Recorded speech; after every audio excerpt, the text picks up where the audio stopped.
What's up, everybody? Robert here at Kogen Dojo with Mike Stewart. Mike came out and taught the 5 o'clock class tonight. Chris is out of town for a little while, doing some business training at 10th Planet down in Austin for sick. like a month. Yeah, he's having a lot of fun down there and bringing back some pretty cool stuff. So yeah, we had Mike out to teach the 5 o'clock class. We did some self-defense techniques, some arm drags into the half guard, into the twister, something a little different for us. Yeah. Sorry, don't tell anybody.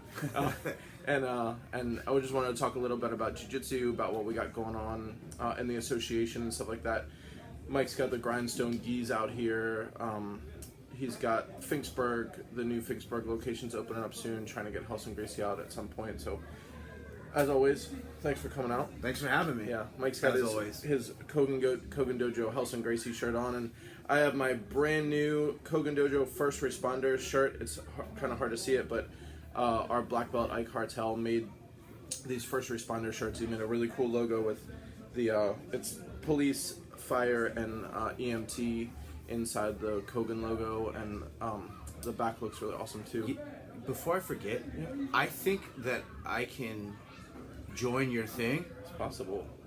And I can share it. There we go. Yeah. And then all my people will see it too. There you go. See, Mike Stewart is watching. Yep, you're watching yourself. It's a little So weird. A little time delay here. All right, live at Kogen Dojo. Can't spell. Dojo. Post. Uh-oh, little plug. While Mike's getting live, got the House and Gracie grindstone gis in the house. We're going to be selling these out of the dojo. We still have our Kogen Dojo gis, but we're probably going to get those made through grindstone as well pretty soon. And then, like I was saying, this is Ike made this really cool. I really like that. Really cool First Responders logo for the dojo. So just so you guys know, when Ike first came over, a lot of it was to bring Jiu-Jitsu to the first responders of the community. And so every morning at 9 o'clock, Ike teaches a Jiu-Jitsu class based around House and Gracie self-defense Jiu-Jitsu. And the time frame is set up for first responders, kind of in between shifts. So people getting off work, people getting ready to start work can come in and train. And we have a really good group. Police officers, firefighters, etc. But then it's a mixed group with just regular Jiu-Jitsu guys coming in, so you got a really good crowd. But either way, Ike made these shirts, and I think they look really nice, and I want to make sure that we promote them because we really appreciate the guys that are teaching here. It's really cool to see somebody get his black belt out of the school. I'll buy one. How much are they? $25. Yeah. First customer, There you go. Sold. Yeah. What do you have going on your side of things with Finksburg opening up and Grindstone and all that kind of stuff? Yeah, so Grindstone's the gi company.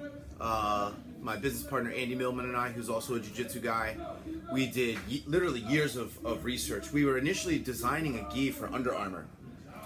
We had a chance to, well, not for them, as a prototype for them. We had some friends that worked there, and we had some opportunities to present some ideas, and it not working out. We really liked the idea. We visited a couple different places, and we got our textiles and everything down to exactly the way that we like it. And it's not super expensive. It's a very nice gi, but it's not overpriced, and it's gonna last you a long time. I've been wearing like back and forth the same 2 gis, washing, hang drying, throwing them in the dryer, just beating them up, seeing how much they can take. No ripping or anything like that. And then with the academy, our Finksburg facility is, basically at its max. I mean, it has been for a while. But as you know, with build outs, time projections always add 6 months to it because things always come up. But we're in the final steps. Jordan's in there painting today. We're going to be putting flooring down. The mat's already there. So we're hoping to shoot for a grand opening sometime in November. And I also talked to Helson the other day, and it sounds like he's going to be coming out sometime either in late October or November, and he'll be here too for sure. So that's kind of what's going on with us among, just staying busy in Colombia. Really liking the growth that we're seeing here in Severna Park. These guys are killing it down here. So yeah, I mean, across the board, things are good for jiu-jitsu in Maryland, you know, and it's crazy. I was talking to a friend the other day. I don't even think that jiu-jitsu has really even come close to reaching its full potential. And I think that just more and more and more people are going to start doing it, recognizing the values of it, seeing the auxiliary benefits, you know, besides just, you know, self-defense and fitness. Like I said, there's lots of other things that come along with that I think people are starting to understand. So, I mean, if you haven't started yet, the best time to start jiu-jitsu is today or 10 years ago. So, I mean, I tell people the time's going to pass anyway. If you wait for the perfect moment, it's just not going to happen. Don't wait to get in shape. Use this to get in shape. It's a fun way to get in shape. And it's a fun way to keep your mind in shape, your mind sharp. I feel like I get smarter doing jiu-jitsu, man. I know it sounds crazy, but anyone that's done it knows what I'm talking about. Your ability to problem solve and process and, you know, just understand how to deal with stress and life better.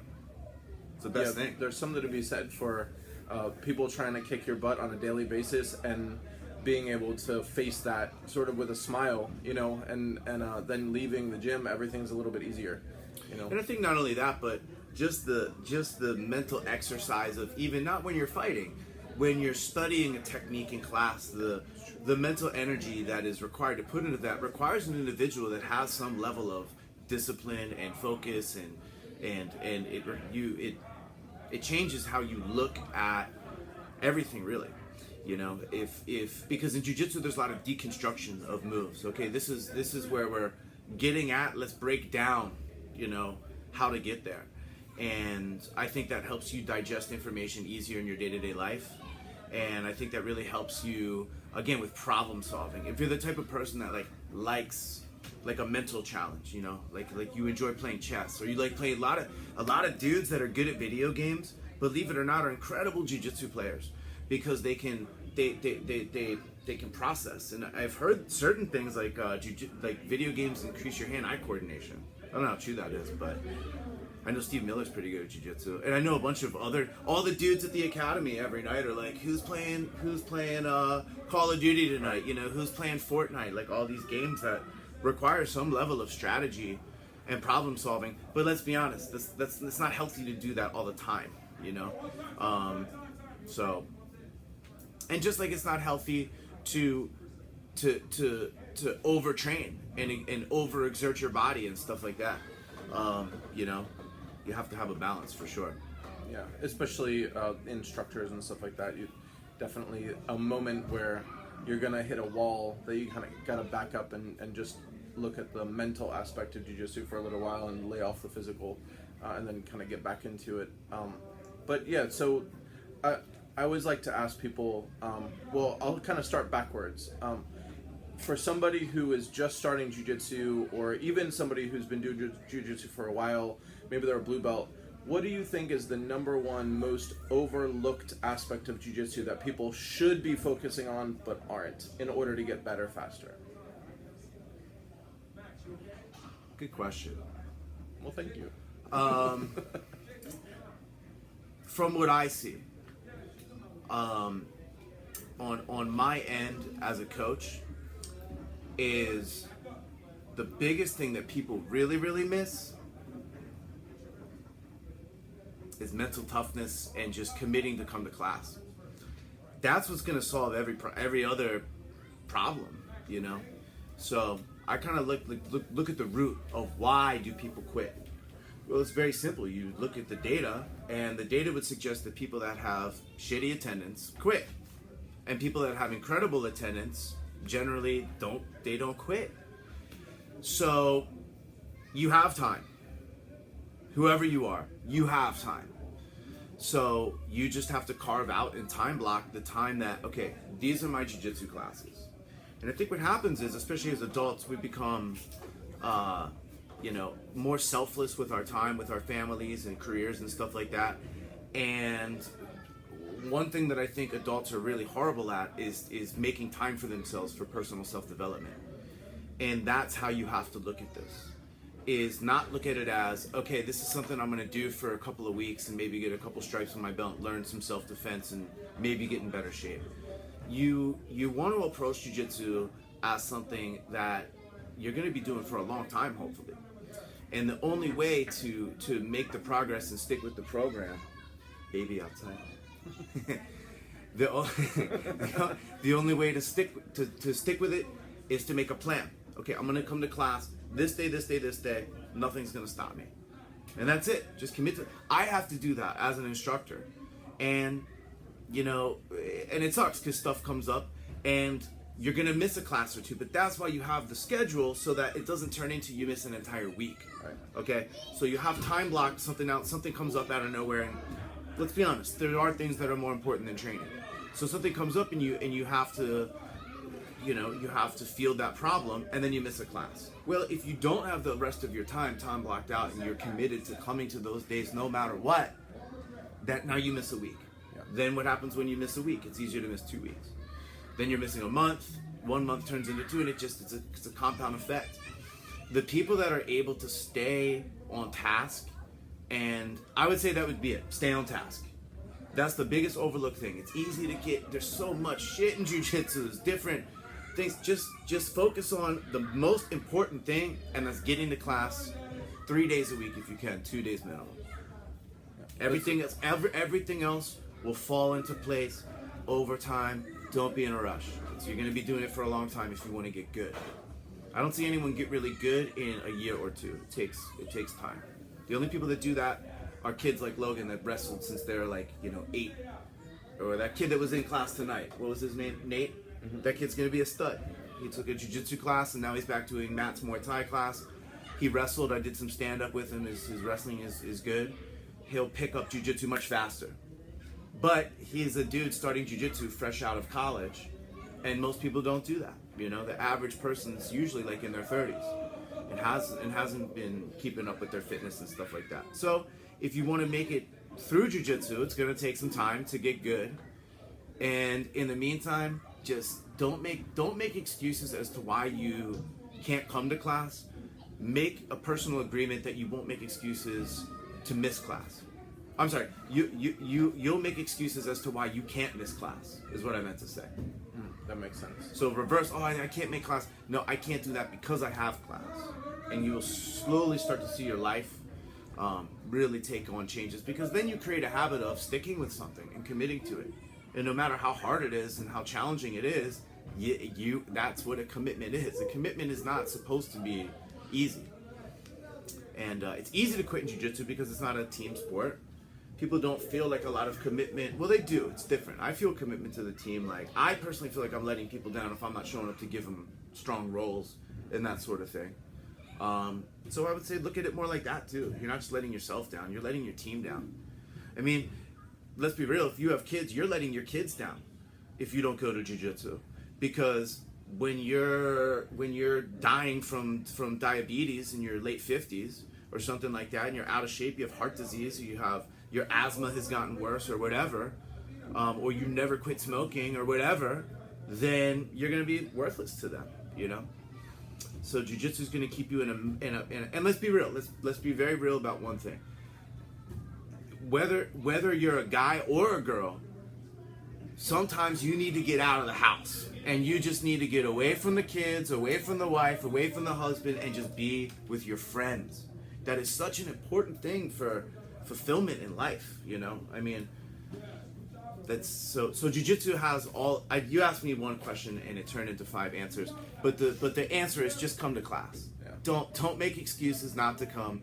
Make excuses why you can't miss. I can't come, or I can't miss because it's too important for me to be there for my teammates. And just know that if you miss 1 class, you're more likely to miss 2. You miss 2 weeks, you're more likely to miss 2 months, and then you're more likely to quit. And then if you ever want to come back, it's harder to shake the rust off. It's a good answer. I mean, I've heard a lot of very high-performing people talk about the fact that if you don't like you said, time block those things for yourself, whether it's working out, jiu-jitsu, whatever. You won't do it. That you won't do it. You just simply won't do it. If it's not on the calendar, it doesn't exist. No. And white space on your calendar, Grant Cardone talks about this. I know some people hate him, but I am a fan. And one good thing I've really taken from him is white space on your calendar is idle. What do they say? Idle hands are the work of the devil or Devil's work, something. Like that's the damn truth. Whether it's in your business or with your jiu-jitsu training, like if you have free time, like what the hell what are you doing? Like I just can't even imagine having free time. Even the times that I go like fishing with my friends and stuff like that, that's not free time. That's planned. That's time blocked out. That's planned that we're gonna go do it because that's something that I need to do. Very critical thing that people miss. And again, when you get in the habit of doing it with jiu-jitsu, it becomes a routine. You see people, whether it's going to the gym or I don't even care if you're doing CrossFit or lift, just if you're just going swimming at your local gym, you see that people when they get into patterns of discipline physically, it bleeds over into other areas of their life. I have a friend who's my friend for a long time, and I'll be honest with you, his life, he's like a mess. Like he was really out of shape for a long time, and that leads to not being in check in other areas of your life too, I think. So he got in really good physical shape, and all of a sudden, miraculously, all of the things in his life start getting better. So you have to get into a good pattern of just coming no matter what. Yeah, and the fact of the matter is that this day and age, nobody's not busy, right? So like busy is an excuse, and busy is something that everybody is, so you can't complain about it, right? It's an excuse everyone has. It's just not a very good one. Right, exactly. Like I'm working a full-time job, running the jiu-jitsu school, spend time with my family. I still actually schedule out times that are my classes to learn in addition to running the school. That if I don't have, like, every Saturday 8 a.m. I'm going to be in the gym and I'm going to be rolling, and it's not about, like, I'm not here teaching, not here doing anything else. I'm going to be rolling, and that's for me. This morning before going to work, a couple of us met here at 6:30 a.m. because we all have jobs and families, and it's the time that we could get in and get it in, and it sucks. Like, I had to wake up extra early, and I really could have used another hour sleep, but the fact is that if you don't do it for yourself now, then you're not going to do it tomorrow, so it's like putting money factor. And it's like putting money in the bank too. Yeah. When you have the time to train as often as you can, because something might come up later where you don't have the time. Right. And it is a perishable skill, but the knowledge sticks with you. I think if you're not rolling like all the time and stuff like that, you quickly lose your gas tank. Yeah. But you retain a lot of the actual knowledge. It has to be sharpened physically, but if you have the time now, invest the time now for a time when your kids get older and they need more time, or you have another kid and you have less time. That's the other thing too. Having a kid is not an excuse not to. Like, having a kid is an excuse to do jiu-jitsu more, in my opinion. I mean, don't you want your kids doing jiu-jitsu too when they get older? If not, you don't want them to know how to protect themselves and be more self-confident, have greater physical and mental health? If you want them to do it, you should be doing it. And these guys that quit because, unless there's certain circumstances where there's always certain circumstances, but for the most part, the kids go to bed early. The mom doesn't need you there, or the dad doesn't need you there. Dad can watch the baby for an hour, hopefully, right? If not, reconsider who you're married to. Just like you guys, we actually have adult classes going on the same time as the kids' classes. So if your kids are 4, we're moving up to 5 as being our minimum, because we have pretty full kids classes now, and some of the 4-year-olds just aren't quite ready yet. So, but either way, we have kids classes going on at the same time as the adult classes, so the parents can come in, put the kids in the kids class. They know where they are. They're in the same building, and they can go train in the back and do Muay Thai while the kids are training, or vice versa. They can put the kids in the back, do Muay Thai, and come out and do Jiu-Jitsu in the front, so that it becomes a family activity. Every single instructor here who has a family with kids that are old enough to do jiu-jitsu or Muay Thai has kids training at the school. Every single one of the instructors. I want to say the same as with us too. Yep. I can't think of anyone that has a kid that doesn't do it. You know, it's not like, what do they say? Not just an owner, also a client. You know, I mean, the whole reason that we opened the school the way that we did, like with the self-defense focus and being affiliated with Gracie Jiu-Jitsu Maryland, is like, I looked at the classes going on at your school and I was like, well, my daughter, who was only 1 at the time, maybe 1.5, like when she's old enough to do jiu-jitsu, this is the kind of jiu-jitsu that I want her to do. If my wife wanted to do jiu-jitsu, this is the kind of class that I think that she would benefit the most from. You know, self-defense focus, watching the kids do takedowns and punch defenses, and you know the most common attacks that they're gonna face in a bully situation or something like that, and you know, kind of looking at it from that perspective. That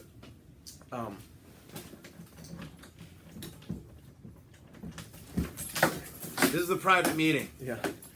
But looking at it from that perspective, that we're building a place that's for our families, you know, and hold on, let's get talking about family. Hey, let's get a little interview with Ivy. Ivy, come here. Ivy, come here. Sit right here between Uncle Rob and me. How was class today? Good. How was jiu-jitsu today? Was it fun? When are you getting next stripe? I already had all of mine. You already have all yours? So you're gonna get another belt soon. Here's the real question. Can you tap out Dad? Can you tap out Daddy? Can you make him tap? Can you armbar? You him? can? Can you High armbar? five. All right, you got to tap him because I think the last time we rolled, he tapped me. So you got to go tap him for me, okay? Okay, cool. Say bye. Bye. Bye-bye. Say bye, Violet. Bye. Yeah. So consistency and plan out the classes that you're going to be going to. I mean, the most consistent people that we have at the school, I know exactly what days they're going to be here every week. You know, they're either a Monday, Tuesday person, or a Tuesday, Thursday person, or a Tuesday, Wednesday, Thursday person. You know, and if we don't see them on one of those days, it's unusual, and they will show up on a different day that week. You know, they're gonna make time to. Yeah, it's the same with us. The same students are there all the time. You know, we and if not, like, we don't even have to make attendance calls to them. If they don't show up for a while, we send them a message or we call them. Yeah. Those students don't even require a call. They call us. Yeah. Or they'll be like, hey man, sorry I missed class. Yeah, they feel bad for like not coming. You know, which is the idea. And we understand, guys, that not everyone is gonna be like die hard falling in love with jiu-jitsu from day one. But if you stick with it, you will over time, inevitably. And then it's something you just can't do without. I think something else too, man. I think something we got to talk about too. I got to say this. I've been talking about. I got to say this.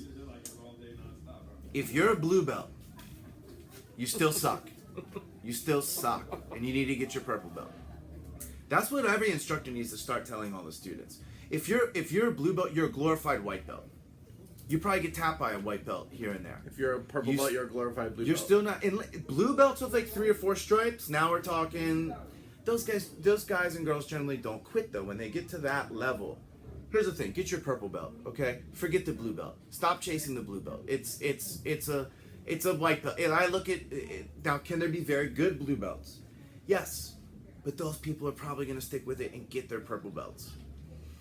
You got to stick with it until you get your. Because how many people quit after purple belt? Very few. Most people that get their purple belt will see it through. And then once you get your black belt, you're teaching a lot and you're still training a lot. It's like you're totally immersed at that point, you know? I mean, Helson still trains like almost every single day. Or teaches at least. And so be consistent. Come to class, time block out your classes. And when you get your blue belt, realize that you are equally as worthless as a white belt. You're nothing until you're a purple belt, in my view, you know? I'm sure there's probably some blue belts out there in the world that would even tap me, you know? Like the seriously like high level guys that are like heavyweights from like serious competitive camps. I acknowledge that. That's fine, you know? I mean, Gordon Ryan was a blue belt 4 years ago. Right. So there you go. I mean, there's people like that coming up in the game. I'm not talking about outlying athletes that are jiu-jitsu athletes. I'm talking about guys like us. I'm talking about the average jiu-jitsu student that's probably in their late 20s to 40s, somewhere in that age range. You will quit if you're not consistent. And if you put too much emphasis on the blue belt, you'll quit when you get it. Don't put emphasis on the blue belt. Don't worry about it. You still suck at blue belt. I said it. There, I said it. Keep and training. don't be the white belt. And don't be the white belt that's like, man, well now purple belt's so far away. Exactly. If you want to get anywhere, you have to put the time in. There's no secret formula to it. Every other problem with jiu-jitsu is solved by that problem. Just come to class. Absolutely. Good. So check out Mike's school, realjiujitsu.com. We're at kogendojo.com. We're in Severna Park, Columbia, Finksburg, grindstonegrappling.com. And come try out some classes. Ike said nice shirt. You'll see if you watch the whole video that I actually had the shirt promoing it for you, Ike, so that people could see your awesome first responders logo. There you go. So come and check out Kogen Dojo, Severna Park, 549 Baltimore, Annapolis Boulevard. Got Gracie Jiu-Jitsu, Muay Thai, Japanese Jiu-Jitsu, and yoga is free to all members. Another added value. We have I think 5 open mats every week. If you add up the Muay Thai and the Jiu-Jitsu open mats, that's open to all students. And we have a guest instructor here every Monday night. We have guest instructors popping through when our coaches are out of town or whatever. So a lot of cool stuff. I'll be here going next on. Thursday again. Yep, Mike will be here next Thursday as well. And tonight we got Patrick Brown Belt teaching tonight. His occupation permits us from really advertising that, but anybody that trains here knows who Patrick is. He's a beast, teaches really good classes. So come on in. Thanks.